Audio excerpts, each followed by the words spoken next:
ನಮಸ್ತೆ friends, we are cooking ಚಾನಲ್ಗೆ ನಿಮ್ಗೆಲ್ರಿಗೂ ಸ್ವಾಗತ. ಏನು ತಿಂಡಿ ಮಾಡೋದು, ಏನು ಅಡುಗೆ ಮಾಡೋದು ಏನು ಗೊತ್ತಾಗ್ತಾನೆ ಇಲ್ಲ. ತರಕಾರಿ ಬೇರೆ ರೇಟು, ಆಚೆ ಕಡೆ ಮಳೆಗೆ ಆಚೆ ಹೋಗೋಕ್ಕಾಗ್ತಾ ಇಲ್ಲ ಅಂತ ಅನ್ಕೊತಾ ಇದ್ದೀರಾ ಫ್ರೆಂಡ್ಸ್. ಹಾಗಾದರೆ ಬನ್ನಿ ಅಜ್ಜಿ ಕಾಲದ ಕೈಗೊಜ್ಜಿ ಯಾವ ರೀತಿ ಮಾಡೋದು ನೋಡೋಣ. ಹಸಿರು ಮೆಣಸಿನ್ಕಾಯಿನ ಕಡ್ಡಿಗೆ ಈ ಥರ ಸಿಕ್ಸ್ಕೊಂಡು ಸುಟ್ಕೊಂಡಿದ್ದೀನಿ ಫ್ರೆಂಡ್ಸ್. 3 ಟೊಮೊಟೊನ ಗ್ಯಾಸ್ ಸ್ಟವ್ ಮೇಲೆ ಈ ಥರ ಸುಟ್ಕೊಂಡಿದ್ದೀನಿ. ಹಾಗೆ ಸಣ್ಣ ಈರುಳ್ಳಿನ ಸಾಂಬಾರು ಈರುಳ್ಳಿ ಅಂತಾರೆ, ಅದನ್ನು ಜಜ್ಜಿಟ್ಕೊಂಡಿದ್ದೀನಿ.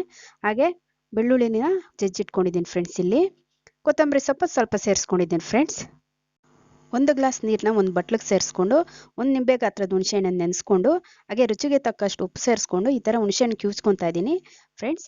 ನಿಮಗೆ ಕೇಳ್ಬೋದು ಇಲ್ಲಿ ಮಿಕ್ಸಿಗೆ ಹಾಕೊಂಬೋದಲ್ಲ ಅಂತ. ಈ ಥರ ಕೈಯಿಂದ ಕಿವುಚಿದಾಗೆ ಅಜ್ಜಿ ಕೈ ರುಚಿ ಬರೋದು ಫ್ರೆಂಡ್ಸ್. ನೋಡಿ, ಈ ಥರ ಹುಣಸೆಹಣ್ಣು ಕಿವುಚಿದಾದ್ಮೇಲೆ ಹುಣಸೆಹಣ್ಣು ಸಿಪ್ಪೆ ಬೇರ್ಸ್ಪಡಿಸ್ಕೊತಾ ಇದ್ದೀನಿ. ಹಾಗೆ 3 ಟೊಮೊಟೊ ಸುಟ್ಟಿರೋದನ್ನ ಸಿಪ್ಪೆ ತೆಗೆದು ತೊಳೆದಿಟ್ಕೊಂಡು ಈ ಟೊಮೊಟೊನು ಕಿವುಚ್ಕೊತಾ ಇದ್ದೀನಿ ಫ್ರೆಂಡ್ಸ್. ತುಂಬ ರುಚಿಯಾಗಿರುತ್ತೆ ಈ ಅಜ್ಜಿ ಕೈ ರುಚಿಯ ಹಸಿ ಟೊಮೊಟೊ ಗೊಜ್ಜು. ಒಂದ್ಸರಿ ಟ್ರೈ ಮಾಡಿ ನೋಡಿ.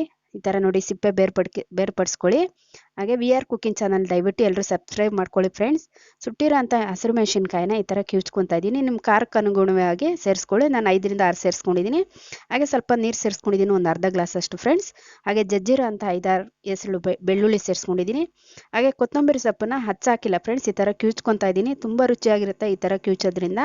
ಸರಿ ಟ್ರೈ ಮಾಡಿ ನೋಡಿ. ದಯವಿಟ್ಟು ವಿಡಿಯೋಗೆ ಒಂದು ಲೈಕ್ ಕೊಡಿ ಫ್ರೆಂಡ್ಸ್.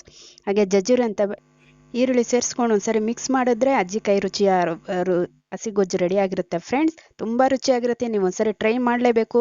ಈ ಮಳೆಗೆ, ಈ ಚಳಿಗೆ ಈ ಗೊಜ್ಜು ತಿಂತಾ ಇದ್ರೆ ಆಹಾ, ಅಷ್ಟೇ ರುಚಿಯಾಗಿರುತ್ತೆ. ಇದಕ್ಕಿಂತ ಇನ್ನೊಂದು ರೆಸಿಪಿ ಇಲ್ಲ ಅಂತ ಹೇಳ್ತೀನಿ ಫ್ರೆಂಡ್ಸ್.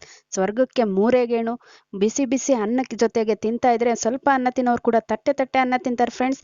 ಬಿಸಿ ಅನ್ನಕ್ಕೆ ಬಿಸಿ ಮುದ್ದೆಗೆ ಒಳ್ಳೆ ಸೂಪರ್ ಕಾಂಬಿನೇಷನ್ ಫ್ರೆಂಡ್ಸ್. ದಯವಿಟ್ಟು ವಿಡಿಯೋನ ಕೊನೆವರೆಗೂ ನೋಡ್ತೀರಾ ಅಲ್ವಾ? ಒಂದ್ಸರಿ ಟ್ರೈ ಮಾಡಿ ನೋಡಿ.